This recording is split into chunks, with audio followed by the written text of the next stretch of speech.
పుప్పొడి వెంకటేశ్వరరావు అని నేను ఎస్సీ బీసీ విద్యార్థులకు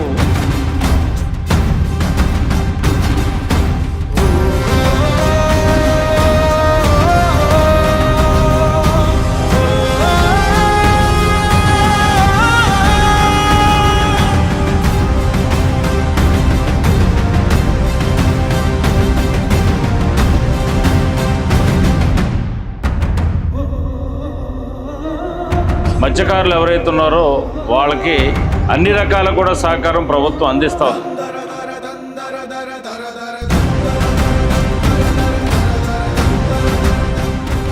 అన్నంలోకి కూర సరిగ్గా లేదనుకో మా సకల ఆకలితో పిల్లలు ఇంటికి వెళ్తారు కదా. రోజు భోజనం బాగుంటుందా?